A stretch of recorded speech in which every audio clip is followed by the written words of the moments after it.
Vanzant show.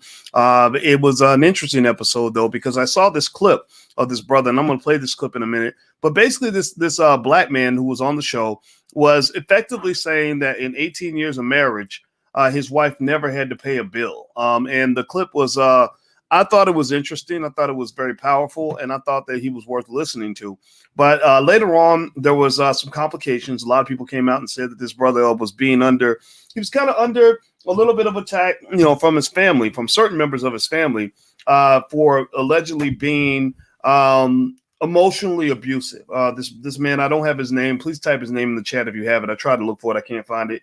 But it's okay. It's not about him. It's not about this story. It's really about you.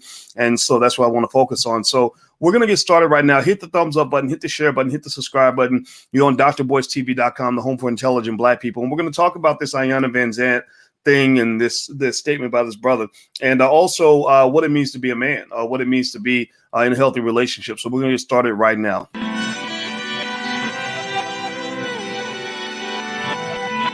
Here we are, clan the isms, cataclysm, great.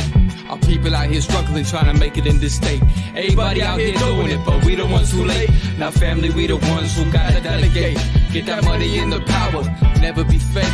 Stick to cosign for 3. What did he say? Create jobs, support our own. Educate the same and buy back your home. Got 3 degrees, triple 10. 3 PhDs, now we on the CNN. DBTV, let's talk about negligence. Ignorance is bliss, but we can turn it to intelligence. Believe none of what you hear, half of what you see. Let's break it down here on Dr. Boyce TV. Here we are. All right. What's going on, everybody? I hope you guys are doing well. My name is Dr. Boyce Watkins. Welcome to drboycetv.com, the home for intelligent Black people. I want to talk a little bit about this clip that I saw today. Somebody sent this to me, and it has to do with a black man who basically, I'm not gonna say he broke the internet, but he was on his way to breaking the internet, and it was all because he basically made a statement about how he's been married to his wife for 18 years, and his wife has never had to pay a bill. And he says that's what a man does. A man takes care of the bills so that his wife doesn't have to worry about these things. Well, shortly thereafter that, after I saw the clip and I shared it, a lot of people jumped in and told me this brother was on Iyanla Vanzant's show, Fix My Life. And basically he was under fire. He was under a lot of fire. There were people, some members of his family that felt that he maybe was a little emotionally abusive and that he wasn't a perfect man. And I don't know the man's family life. I'm not here to really talk about that, but I am here to really talk about what I saw in terms of what I saw in his video and what I saw in the reaction to the video, and then what I saw in the reaction to what happened on the show. Now, if you want to know why I talk about relationships, it's because relationships and wealth are deeply connected. Now, if you don't understand how relationships affect money, then you don't understand relationships and you don't understand money. His name is Mark. I don't know his last name. Okay, so his name is Mark. So we're going to call him Mr. Mark. We're going to give the brother his respect. Because I on this platform, another thing we do is we like to give Black men a fair trial. We are not mainstream media. Mainstream media does not give Black men a fair trial. The court of law does not give Black men a fair trial. Nobody gives the Black man a fair trial. So in this platform, we give Black men a fair trial. We hold brothers accountable if we see a problem, but we also make sure that there's fairness in the room, because y'all know, give me a yes or no if you get what I'm saying. The world is not fair when it comes to how Black men are portrayed. The world is not fair in terms of how they respond to Black men. And pretty much everything a Black man does is negative. So give me a yes in the chat if you follow what I'm saying, because if you don't get what I'm saying, then you probably you won't get anything that I'm saying, and you don't need to be here. So anyway, so let's keep going. All right. So hit the thumbs up button, hit the share button, hit the subscribe button. I want to remind you guys, as I remember this, I heard from speaking of Black men, I heard from the homie Ice Cube. Ice Cube is coming in either tomorrow or the next day. He said he wanted to come back and talk on drboycetv.com. I'll let you guys know when that goes down. I have a lot of respect for Ice Cube. I think that what he did as a Black man was extraordinary, and what he did for the country was great, and it's certainly better than what a lot of these worthless politicians are doing when they spend a whole year to decide if they want to send you a $600 check. That just burns me up. But here's the deal. So this brother named Mark, I'm going to play his clip, and so give me a second to share my screen, and I'm going to play the clip, and then we're going to kind of sort of talk about Mr. Mark and talk about some of the reactions and talk about some perspectives that I think you might want to consider as you kind of analyze this black man. I encourage you to do it a little bit differently from the way white people might do it, because basically there's never been a black man in their eyes who wasn't completely worthless, apparently, unless he was gay or weak or beta or feminine. So let me play the clip, and then I'm going to give you my raw reaction to the clip. Then we're going to go deeper and talk about some of the other realities in terms of what happened with the Iyanla show, and we're going to have a full, intelligent conversation. So here we go. I've been married to my wife for 18 years, going on 19 years. My wife has never paid a mortgage payment.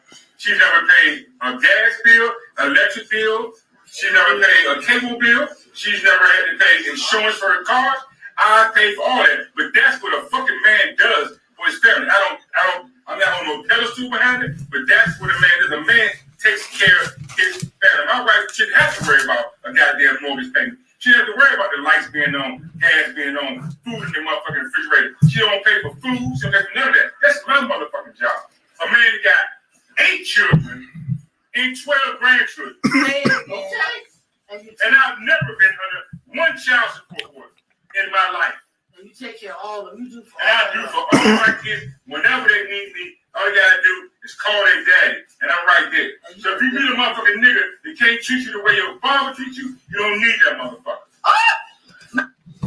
All right. So that's what he said, and he said it, and it was said, and it was out there. So let's talk about let's separate. But in order for us to understand this, let's separate the man from the words, right? So let's assume that these words came out of anybody. Let's say these words. Think of the man you admire the most in your life, and imagine him saying those very same words.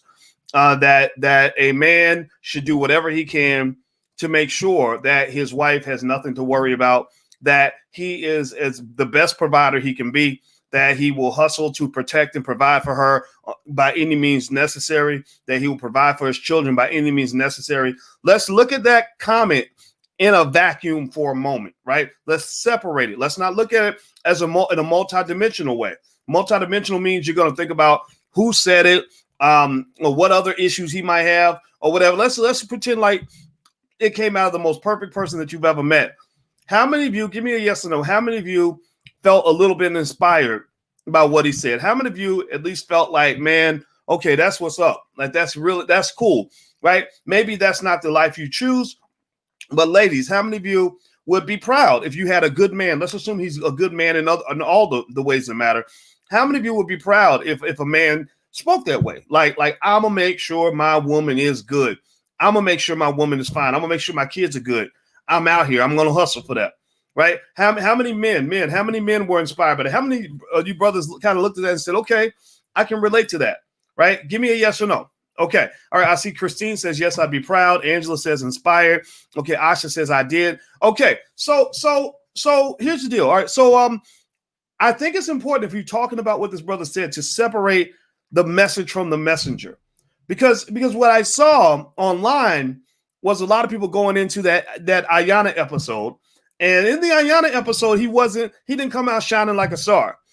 It looked like there's some family issues going on. It looked like he had children that were mad at him. It looked like he had a wife that maybe had some issues with him, right? Now, she stayed married to him for 18 years. I don't know why, but whatever. That don't mean you can't have issues with him, right? Anybody who's been married for a long time knows that long marriages like that are a little bit of a mix between love and hate. You know, it's like if you've been in your body for 40, 50, 60 years, you got good bacteria and bad bacteria, but you're glad to still be alive, right? So a lot of marriages are like that. They're like your body. After about 30, 40, 50 years, you get some good bacteria and bad bacteria. And some people say, you know what, at least we made it, right? But then there's some people who say we needed to amputate. So I amputated the heart and the lungs out of the body because I needed to get rid of the bad bacteria. But unfortunately, sometimes you end up killing the whole body, right? That's the paradox of marriage. 18, 20, 30 years of marriage is rarely, this is Uncle Boyce talking based on experiences, not scientific analysis. I did not read this in a book. I read this from the book of life and the book of God and the book of experience. And rarely have I ever seen any marriage last 20, 30 years that was just picture perfect, just as delightful as whatever fantasy somebody shoved into your brain when you were 7 years old. That's just the truth. That's the honest God truth. Now, here's the deal. Now, Angela, don't ask me about my teeth, because I went to the dentist today. I'm trying to have dental health. I'm a black man trying to do better. See, y'all can't beat up on brothers when we're trying to do better. I don't want to die from a heart attack because I didn't take care of my teeth. So I went and got some dental work, and y'all been making fun of me for months because I'm in the middle. It's a 6-month process. So they're gonna go in and they're putting the implants in. So by the time I'm done, I'll have this picture perfect smile, right? Which I never had because I didn't take care of my teeth when I was young. So I'm just trying to do better. Don't make fun of me. Please don't make fun of me, and don't distract me, because y'all know how I get. So here's the deal. Let me tell you a little story. Hit the thumbs up button. Please hit the thumbs up button if you haven't done it yet. Let me tell you why this story, why his statement inspired me a little bit. It made me proud. Because maybe I'm old school. I'm Southern. My daddy had a little bit of that in him. Very proud. My daddy was like, the reason I think T.I. is my favorite rapper is because my father was a lot like him, just like a proud Southern black man who took care of his family, who would kill you for his kids. Like, you mess with me or my sister, you're gonna come up missing. My father, I can say my father has actually killed people, and he's probably done things that he probably didn't tell anybody about either, right? So that was the culture I saw growing up. Some people will probably call that toxic masculinity, but I can also say that he and my mother were married for 46 years. And if you say any negative shit about my daddy, my mama might come kill you first. Just so you know, they ride together like that. That's what they've been doing for 46 years. So one day, Alicia and I, the black woman I love, we were out running, and we were running on this path. And on this path, and some of you have heard my story on this, but I got to repeat this story because it's relevant here. And we're running down this path, and we saw this goose. Anybody who follows me real close might have been there the day we ran into the gangster goose. Anybody remember the gangster goose? Give me a yes or no if you knew about the gangster goose. So we're running, and there's this goose, and he's right in the middle of the path. And I'm sitting there thinking, okay, he's a goose. Like, what can a goose do? So I'm like, okay, let's just walk around the goose. Alicia's like, so what should we do? I was like, it's a goose. Come on, like, let's walk around the goose. So we start walking around the goose, and the goose like scoots over and gets in the way. And I'm like, well, what are you doing? Like, I get moved, damn it. All right. So we go to the left. The goose moves over to the left. Like, you're not walking past here. Right. And then I'm like, okay, all right, man. All right, I'm done playing with your ass. All right. So I'm like, come on, let's just go. So I start walking, and I take a step, and the goose, like, he freezes, and he gives me this look. And I'm like, is this goose going to fight me? Like, what is about to happen here? So then I take another step, and a couple rocks move, and then his wings pop up. Like, I'm about to fuck you up. Like, this goose was ready to really fight a grown-ass man, right? And I'm like, what is going on here? And then I'm like, okay, Boyce, you're not going to get pumped by a goose. And so I take one more step, and his neck, I swear to God, this little tiny goose, his neck stretches like this. He made himself taller. Like, if you take another step, I am going to fuck you up, right? And I'm like, what is going on? Why is this goose, like, messing with me today? Like, and I got a little, I was like, okay, Can geese hurt people? Like, because animals have powers you don't know about. So I'm sitting there thinking, geese, can they poke your eyes out or something? And I didn't want Alicia to get hurt. So we were like, okay, we're gonna back up. This goose is, and every step we took back, his neck went down, his feathers went down. He reassumed his relaxed position when he knew we were walking away. I couldn't understand why this goose was getting gangster with me, ready to fight me to the death. Well, I looked over on the side of the road, and you know what I saw? I saw a little female goose who was sitting on some eggs and didn't have a care in the world. She didn't even know that her husband was about to throw down with a grown-ass man. Like, she didn't even know. She didn't even care. All she was thinking about was taking care of her babies and making sure that they're nice and warm so they can be hatched in a healthy fashion, right? And when I saw that, I said, you know what?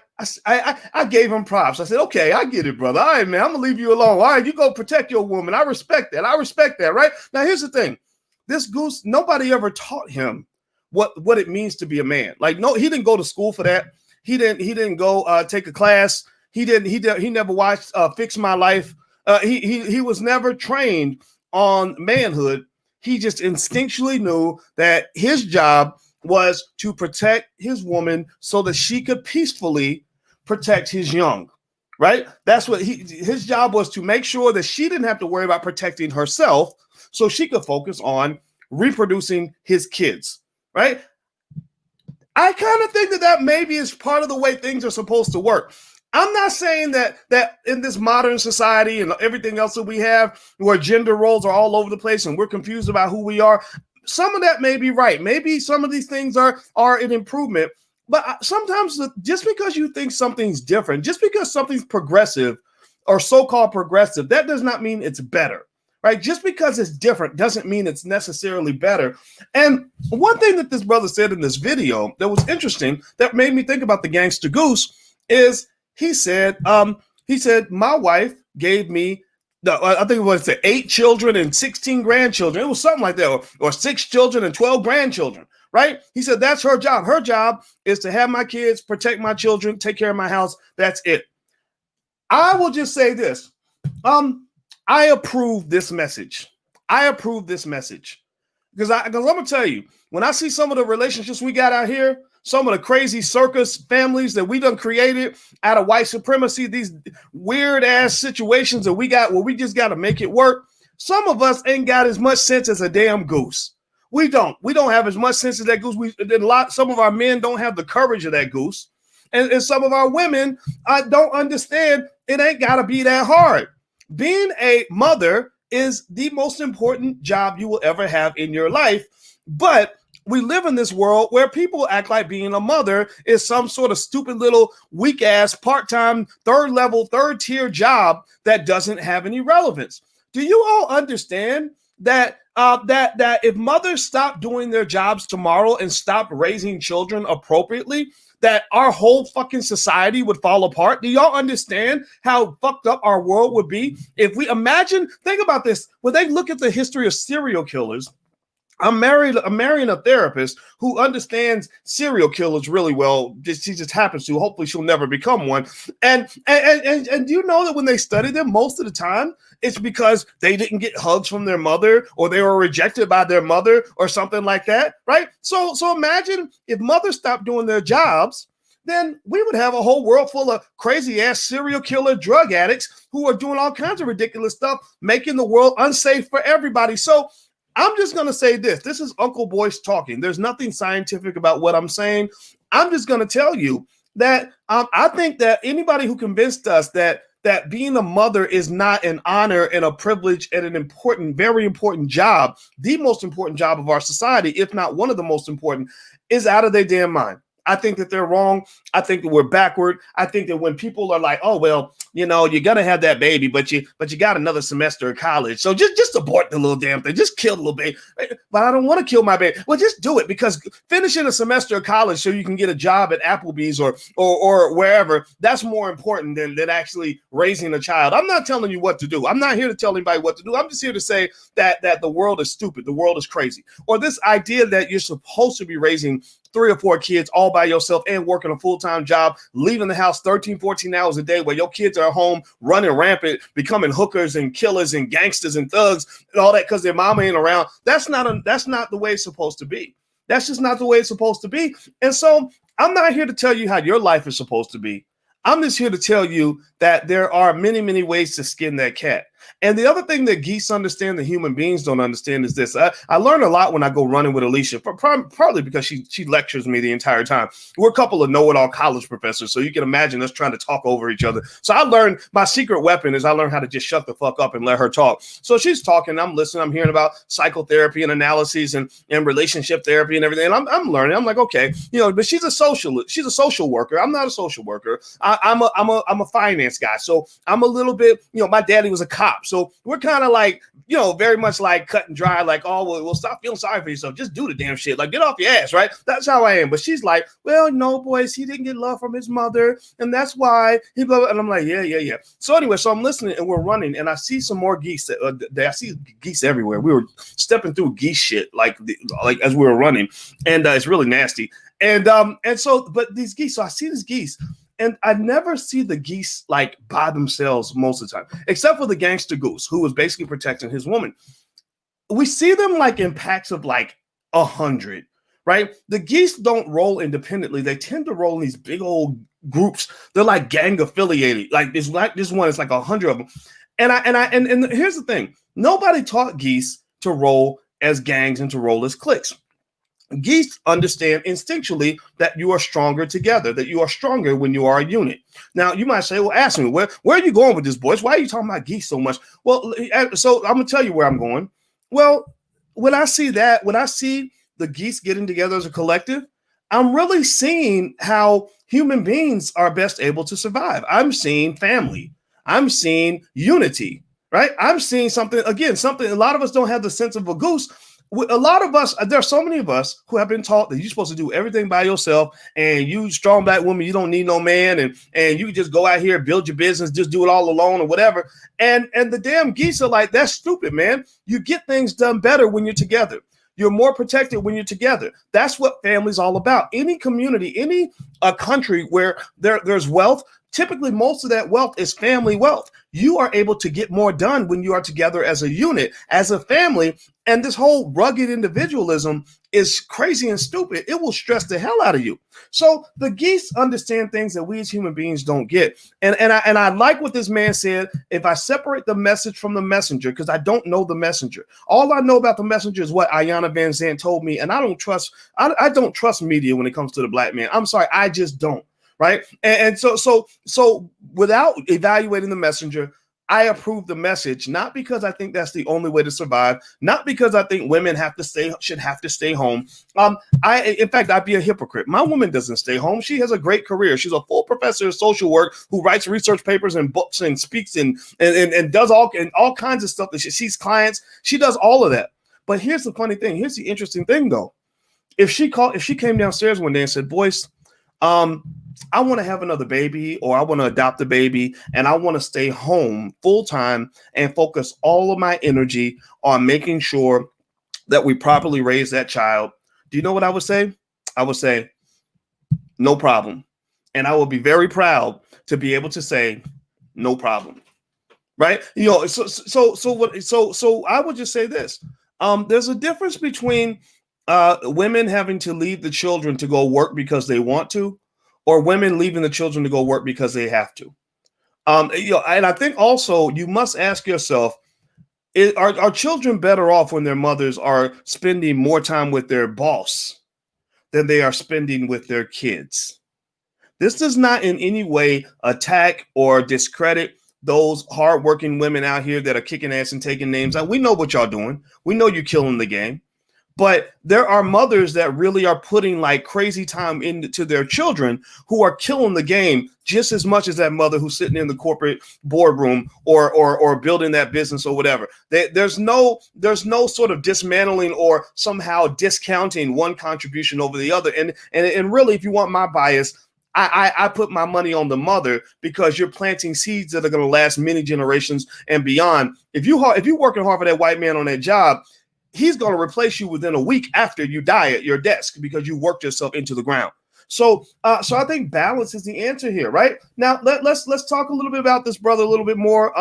Okay, first of all, hit the thumbs up button. Please hit the thumbs up, share, and subscribe button. This is drboycetv.com, the home for intelligent black people. Also, yourblackworldtv.com is a platform we have where we have all black conversations. So subscribe to yourblackworldtv.com. We're building black media. We really need your help in order to do that. Please hit the notification bell too. That notification bell is really important, so you'll get notified when we go live.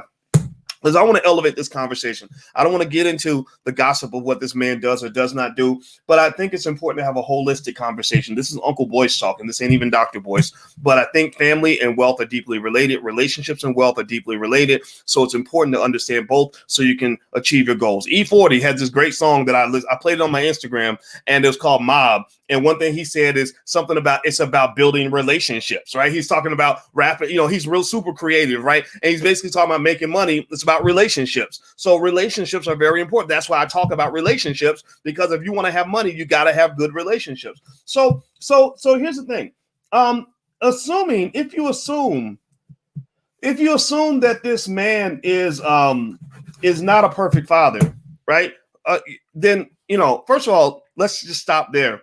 How many of you, raise your hand, give me a yes or no. How many people in here are not perfect? Give me a yes if you are not perfect. Type yes in the chat if you are not a perfect person, right? Type yes in the chat if I was able to go into your life and find the people who hate you the most and literally say the worst things that you've ever done and make you look really bad on TV? Give me a yes in the chat. Somebody said I sound like 40 water just now. Yeah, well, it's all about relationships. Like, he has a funny kind of like hokey kind of rap. He's so creative. I love this guy. But anyway, so okay. And Spice One, actually, out of the Bay Area, is one of my favorite rappers of all time. So this is like super exciting, like just meeting like some of these people that I just admire so much as artists. The music, there's another conversation to have about the music, but you know, they're doing their thing and I respect that. Okay, so he's not a perfect man, maybe even more imperfect than some of us. I became deeply concerned when I saw his, several members of his family confronting him about things that he did that were less than perfect. So I think that at the very least we can agree on this, and I think that this is true. If you listen to the man's clip, and I'm gonna play the clip again one more time so we can hear it, he doesn't say that the only requirement for being a man is to be a provider. He doesn't say that being a provider guarantees that you're a man. It sounded to me like he was saying that being a man, one of the main conditions of manhood is providing and protecting, right? That doesn't mean, so there may be a list of 5 things required to be a good man for your woman. It depends on the relationship. Every relationship specifically negotiates its gender roles, in my opinion. I think every relationship, you got to communicate so you can each understand each other, and you decide, okay, I'm going to do this, you're going to do that, right? So I don't think there's any sort of one size fits all. But if you watch his clip again, and I'm going to play it again, I don't think he said that this makes me a perfect man or that this is all that a man needs to do.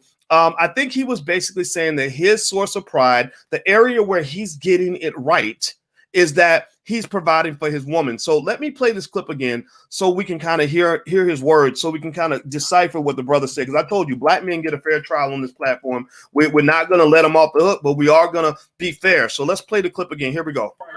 For 18 years, going on 19 years, my wife has never paid a mortgage payment. She never paid a gas bill, electric bill. She never paid a cable bill. She never had to pay insurance for her car. I pay for all that, but that's what a fucking man does for his family. I'm not on no pedestal behind it, but that's what a man is. A man takes care of his family. My wife shouldn't have to worry about a goddamn mortgage payment. She doesn't have to worry about the lights being on, gas being on, food in the motherfucking refrigerator. She don't pay for food. She don't pay for none of that. That's my motherfucking job. A man got 8 children and 12 grandchildren. Say it again.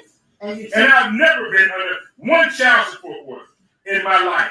And you take care of all of them. You do for and I do for all my kids. Whenever they need me, all you gotta do is call their daddy, and I'm right there. So if you meet a motherfucking nigga that can't treat you the way your father treats you, you don't need that motherfucker. Okay, so let me just tell you a couple. Let me tell you a couple things I observed in this clip. First of all, I don't care what Iyanla says. This man's whole family does not hate him. I know they paint it out like this. They, when they go after a black man, unfortunately, sometimes it ends up looking like another episode of Surviving R. Kelly. Where they have 10,000 people that know you, but they'll pick the 5 people who hate you the most and literally make it seem like the whole world hates you because those 5 people hate you, right? You know what I'm talking about, right? And that to me is a problem because I want to see a balanced perspective, right? So if I was really to find out where we can help this man become a better man, assuming that that's what the family wants to do, it wouldn't be a matter of me only listening to the people who are pissed at him at that moment, right? Or if you are pissed at him, I would say, okay, tell me 3 things he doesn't do well, and then tell me 3 things he does do well, right? You can tell from this clip that his whole family doesn't hate him because there's somebody in the background saying, that's my daddy, or I'm proud of you, or way to go, or say it again, right? Did y'all catch that? Did y'all hear that? He had relatives cheering for him and saying, that's right. We are so proud of the fact that we got this father who goes extra hard to make sure his family's provided for. Just because he is assuming that this is true, we don't know what he does as a provider, but just because he's not perfect over here, that does not mean that he can't be proud of what he's accomplished over there. Right? Like imagine if you went to school and you made an A in one class and a D in the other, and somebody said, well, you get a D for all your classes because you got a D over here. That's what they do to the black man. A black man, in many cases, will do 5 things really right, really well, and 1 thing wrong. And then they'll say, well, you did 6 things wrong. You did 6. It's like, no, I did 5 things right and 1 thing wrong, motherfucker. Fuck you and stop that shit. This is ridiculous. And it goes back. You saw that same sort of crazy venom back in the political arena. When everybody wants to forgive Joe Biden for killing and incarcerating black men for a living, hundreds of thousands of black men go to prison because of Joe Biden. It's like, oh, well, he's changed. We can forgive and forget. But then Ice Cube comes along and says, we should do something for black people. Oh, that raggedy nigga, what's wrong with you? Sit down and rap. Shut up and rap. Nigga, what's wrong? Are you crazy? What is wrong with you? Seriously, what is wrong with you? Like at least have some damn balance. You ain't got to agree with what he was trying to do, but at least show that respect and say, thank you, black man, for trying to get out here and doing your best to support the community. We appreciate that. I don't agree with you, but I support you, right? And thank God a majority of people get that message. Thank God that there are people who get it, but there are some people who are in a toxic mind frame. They don't know how to do anything other but incarcerate a black man. They don't know how to do anything other than string a black man up in the street by his testicles and tar and feather him and burn him at the stake. Right? You're doing your best to destroy the power and reputation of the people that some of whom may not be perfect, may have flaws, but they're trying to help. They're trying to protect. All he's saying is, I'm proud of the fact that I take care of my woman. She ain't never had to pay a bill. He's also saying that real men should be doing that. He's challenging black men to do better. He's saying to those wimpy ass black men, you know, those guys that 35 years old sitting in their mama's basement in their drawer smoking weed and playing Xbox all day. He's saying, get up off your ass and do your best. Try, take care of your family. That's what he's saying. Good. Okay, can we at least clap for that? Right? He's saying to his daughters, he's saying that if a man does not treat you as well as your father, at least in the provider category, right, then that's not a man that's worthy of you. And I'm sitting here like, okay, I agree with that. I agree with that. My kids call me. They ask me for stuff. I like coming through for them. And when I hear about you hanging out with some guy who wants to have a baby with you, but can't come through for you, that makes me want to find him and kick him in his nuts because he's clearly not a man. But it also makes me mad at you to say, why would you sleep with him? What is wrong with you? Right? What kind of decision was that? Right? So I personally think that this is all overblown. I hate it when people send me this clip like, well, that this guy, he's blah, blah, blah, blah, blah. No, she's cool, I guess. I've never met Iyanla. Dr. Steve Perry, good friend of mine. I love Steve Perry. Very smart man. I'm sure Steve helped the situation. But in those scenarios, what I think that here's what I'm really getting at is that sometimes when we are overly critical and we work too hard to undermine a man because he's not perfect, you end up throwing the baby out with the bathwater. You take a black man who might need some guidance on how he can do things even better than before, and you destroy him. You eliminate his relevance to the family. You say, well, he's toxic masculinity. She shouldn't stay married to him. He's a terrible person. Look at him. Well, I bet you there are probably some good things that his children experience from knowing that they could grow up in a household where their parents stayed married for 18 years. And I can say this. I grew up. My daddy is my daddy, if he was 18 years old today, he'd probably be a gangster rap or something. He'd be like, when he's 21 Savage or something, because he was all into all kinds of stuff back in the day. So he wasn't a perfect man. And I'm sure some feminists would have told my mother that she'd be better off leaving him. But let me just tell you a little secret. We as children really appreciated the idea that we could come home and know that one of our parents wouldn't be missing that day because they got into a fight and decided to divorce each other. Like we grew up with a rare privilege that a lot of black kids don't get anymore, which is knowing that we could just worry about little shit because we knew that the big shit wasn't going to happen. We knew that our parents were never going to just abandon each other and run off and then try to convince us that we should be rotating between houses, which would have caused us to become criminal and suicidal and everything else. Again, I'm not dissing people that become divorced, but I think that what we have forgotten is that family ain't about you and always having your happiness and your bliss all the time in every single moment. Family's about the collective. Family's about.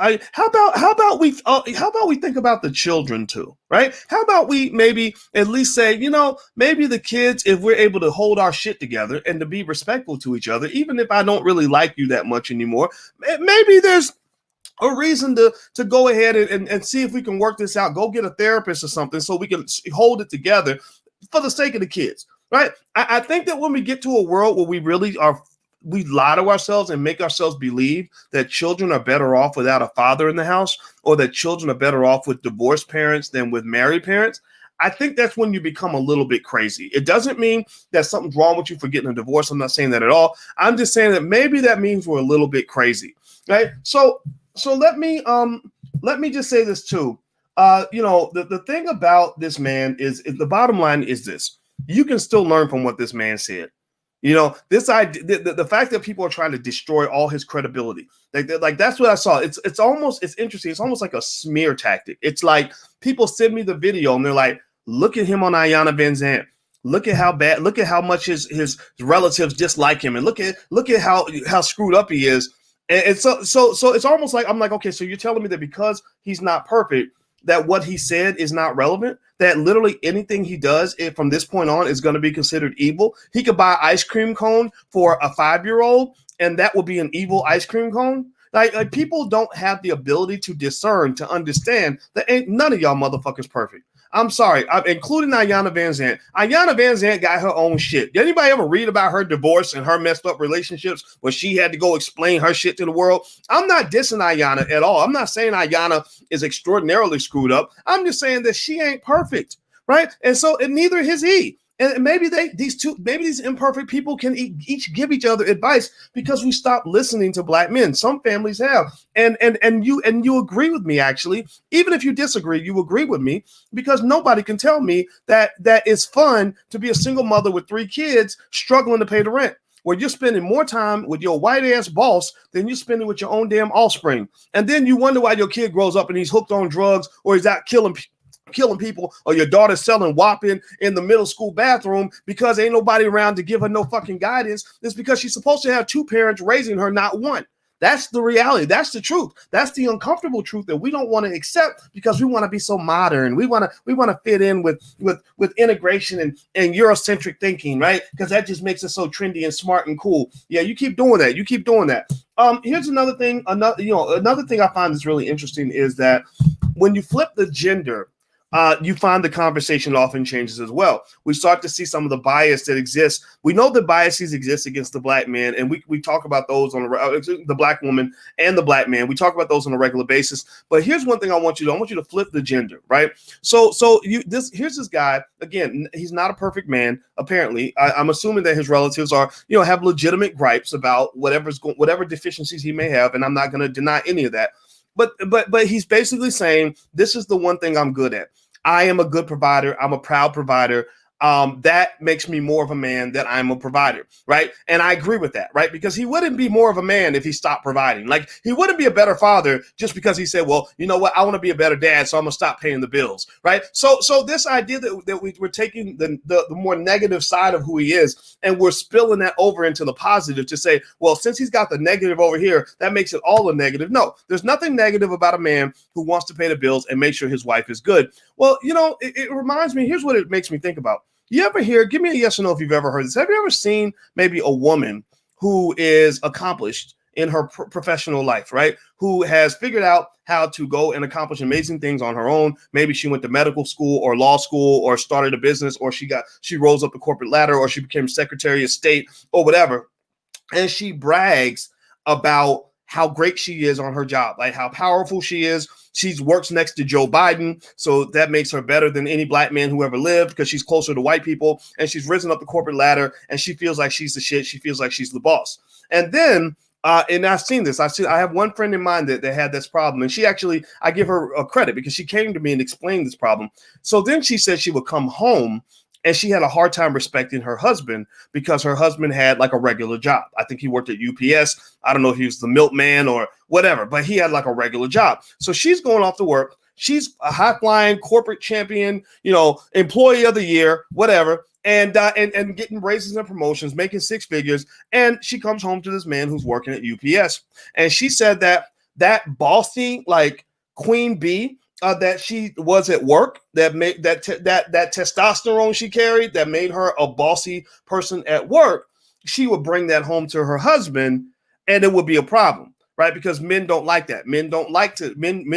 Most straight men don't want to date another dude, right? So you come in with dudeish competitive energy, you're going to get the same energy back, and it's going to become a conflict, right? Nobody wants to nurture a big wet rock. Right? When you come in with masculine energy, competitive energy, it's like a man sleeping, not replacing his pillow with a big wet rock. A man is not going to want to nurture and cuddle with a big wet rock. He's going to kick the rock out of his bed and find a pillow, right? So she came home with this big wet rock personality, and lo and behold, her marriage has failed.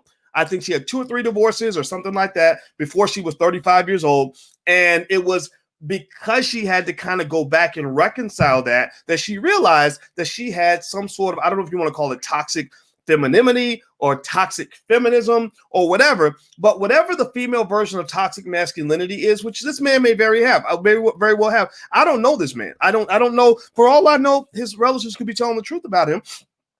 But maybe that's what it is. Maybe he's got a little bit of, of this idea, this false idea. This is an old-fashioned concept that existed maybe in the 30s and 40s, where there were men who thought that if I provide and I pay the bills, that's all I have to do.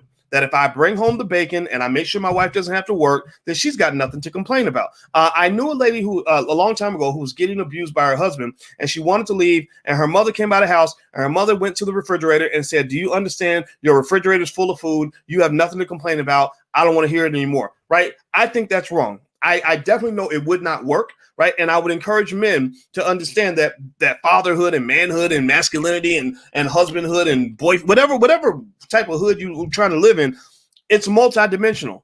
Right. It can't just come down to bringing home the bacon. But here's the thing. There's a concept in mathematics called a necessary condition versus a sufficient condition. A sufficient condition means that it gets you to the finish line. Sufficient means it's sufficient for you to achieve your goal. Right. Necessary means that you have to do it, but it's not sufficient. You have to do it, but it's not going to get you to the finish line. Right. So, for example, it's necessary. In order to be married for 50 years, it's necessary to stay married for at least 2 years. But it's not sufficient. 2 years is not the same as 50 years. So I think that what he's saying is this. He's saying that a necessary condition of manhood, you pay attention now, stay with me on this, that a necessary condition of manhood is to be a good provider. That if you cannot provide, meaning that if your woman is struggling financially and you're not doing your absolute best on every level to try to fill that void, then in his mind, you haven't come through as a man, or at the very least, you're less of a man. I definitely think if she's got your children and you're not doing what you can to provide for those children, then I'm going to question that manhood. Although we know that there are some situations where it's almost impossible to get access to resources or whatever, but still, women tend to be attracted to men who can provide more, and there's a reason for that. It goes back 100,000 years. You're not going to change that no matter how much of a feminist you want to be. Women are going to be attracted to men who can provide, especially when resources are necessary. So I don't think that what this man said was necessarily problematic. I think what he said in the video was great, actually. I love what he said in the video. I think that what we have to do is realize that when people are attacking him for standing up and beating his chest and saying, "I'm a man and I'm proud of it," that you are maybe inadvertently taking away the best parts of black male competitive nature, right? Men tend to be at their best when they're strong, when they're competing. And the same way a man has the power to make a woman feel beautiful, or a man has the power to make a woman feel loved, right? A woman has the power to make to make a man feel strong. A woman has the power to make a man be at his best. So if you're beating him down and constantly telling him what he's doing wrong, then he's not going to be at his best. He's either going to shrink into this little ball of a bitch that you're turning him into, or he's just going to fucking leave. He's going to walk away. He's going to say, "You know what? I'm out. There's too much criticism. I'm constantly being beaten up on. This is verbal abuse. I'm leaving." Right. So remember this. I think it's important to understand this. People don't accept this, and people don't talk about this much. They don't talk about this much in mainstream media because they hate the black man. I'm convinced. I'm absolutely convinced of that. They hate the straight black man. The straight black man is kind of public enemy number one. for logical reasons, because the straight black man is one of your keys to overcoming white supremacy. Because when strong ass men, like say Ice Cube types, step into that bitch and start negotiating, playing hardball with these white boys, they get real nervous because they don't know what to do with that. So just know the straight black man will always be the enemy. He will always be public enemy number one. Their goal is to hunt and kill, seek and destroy. That's why Joe Biden built all those prisons, because they didn't want a Boyce Watkins to make it to the year 2020. There's another Boyce Watkins twin. There's probably 3,000 of me locked up in the penitentiary right now because they got caught in the mousetrap. So let's just be clear, that's a real thing. But in this space where we actually love our black men and want to see our black men at their best, assuming that they're not engaged in toxic behavior or harmful behavior or seeking to harm others and seeking to use their power to provide and protect, I'm going to tell you this. This is just me. Maybe I'm biased on this, but I believe that the secret to the black community's rise over white supremacy is going to come from the straight black male. It's not going to come from the gay guys. No disrespect. If you're gay, you're welcome to be here. LGBT, no problem. I'm not going to put the flag up, the rainbow flag. We don't do that. No disrespect, but I don't hate you. I promise you, I don't hate you. But it's not going to come from that community. It's not going to come from the beta males. It's going to come from the men who are not afraid to be alphas, right? And what I saw with this man was I saw alpha energy. I saw leadership. I saw pride. Sure, it may come off a little bit cocky. He's doing a little bit of a King Kong thing, right? But go to the woods. Go watch animals. And gorillas walk up there and they beat their chest and they tell you where the territory is at, and they're like, I got this. You come, that gangster goose, when his neck stretched out to the point where he was 6 feet tall or 5 feet tall, like that was toxic masculinity, if you want to call it that. That was him thumping his chest. That's what men do. That's what we do. Right. And I think men, this is my advice for the men. If you have that in you, then let that shit out. Let that shit out. I go back to Powernomics all the time. There's Dr. Claude Anderson who wrote this book. He's a man's man. He ain't no little punk. He ain't no wimp. You can't intimidate him. When he came out to the internet, people are talking crazy and saying this and saying that, and he handled it like a soldier. He's a Marine. He doesn't let you talk. You can't just chatty patty him into submission. He doesn't fall for that stuff. And one of the things he talks about with power is that in Powernomics, he says that power is the ability to pursue your agenda despite the opposition of others. Right, that basically the black male will truly empower the community and pursue power when he moves forward with his agenda despite the opposition of others. And so let me give you a real life example of Powernomics in action and masculine energy in action, where you're pursuing your agenda despite the opposition of others. So when I talk to Cube, Ice Cube, right in the middle of all the chaos and so many people, millions of people talking crazy about him, we gonna cancel you, we hate you now, blah blah blah blah. I said, so how you doing, man? How you feel? How you feel about all this stuff that's going on? You good? He's like, man, I don't care. Like literally, he did not care. Literally, and I said, okay, that's my guy, right? He's not pretending. Like he really is serious about this, right? Because at the end of the day, that's what you're seeing in a lot of media. People will always use media and propaganda to do everything they can to destroy the image of the black man in America. I personally think this is where this is where I get passionate, because I told you, I love black folks. I want to see black people win. I want to see black families win. I want to see black women win, but I don't want to see women having to run out there with the sword and the shield because the men are sitting in the back. I don't want to see that. We ain't supposed to be in the back baking cookies with an apron on, sitting there like little punks. We are not women. Men and women are not the same. Men and women have different energy. And in our household, there's complete freedom and complete room for my wife to be whatever kind of woman she wants to be. But one thing she can never be, she will never be allowed to be in my house, in my spaces. You will never be the man. You will never be the man. You will always be the woman. I'm going to be the man. But there's power in both. There is power in both. Felicia Rashad, one time I met Tempest Bledsoe, who played Vanessa on The Cosby Show. She has been in a long-term relationship with my brother. He played Ron from a different world. Daryl Bell. Love Daryl Bell. So smart, such a smart guy. Tempest once told me a story about Felicia Rashad, and in real life, Felicia is as wise as she is on TV. That's what I'm gathering. I've never met her in person. But one thing she said is that a lot of times women lose an understanding of all the power you have in being a feminine woman. And her analogy was the chessboard. Apparently on the chessboard, I'm not an expert on chess, but the king can't really do anything without the queen's permission. The queen actually has the power on the chessboard. And the king is important, right? But the queen really can kind of make certain moves that the king can't make. So if the queen spends all her time trying to be a king, she's given up the power of being a queen, right? So I'm a believer in the power of the queen. And I think that because in America, we are listening to these crazy Europeans who are determined to occupy your mind and to control you and to make you just as dysfunctional as they are, they made you forget who you are. And so I just say this. I'll end on this note. I heard what this black man said. I think that his comment was absolutely awesome. I love the idea of a man taking pride in the fact that his woman could sit back and raise the kids and not have to worry about bills. That inspires me. That inspires me a whole lot more than seeing a man back up and sit in the fold and, you know, sit in his wife's kangaroo pouch like he's a little child. I'm not interested in that.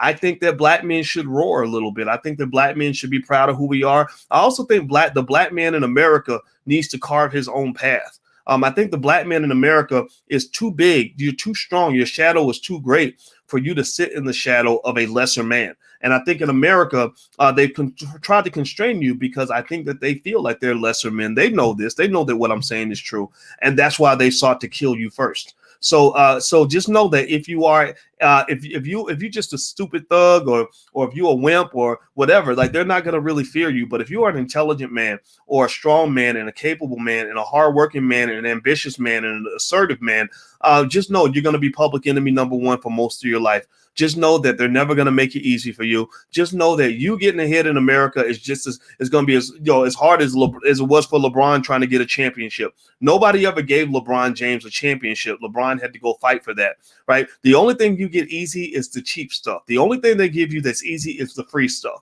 The stuff that they give away is the stuff that they don't actually want. If you're going for the prize that they actually value, then you're going to have to fight for that. And you're going to have to fight without spending too much time worrying about what people think.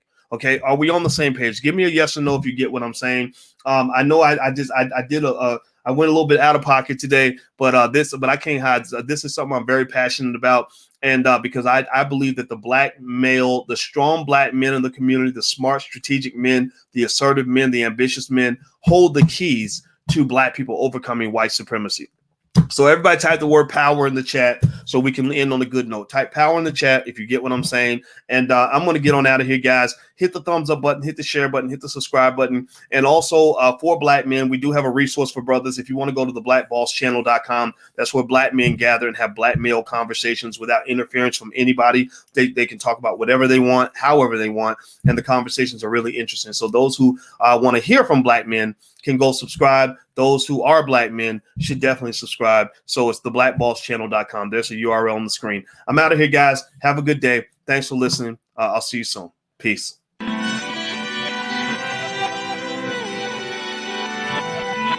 Here we are, clan the isms, cataclysm great. Our people out here struggling, trying to make it in this state. Everybody out here doing it, but we the ones who late. Now family, we the ones who gotta delegate. Get that money in the power, never be fake. Stick to co-sign for 3.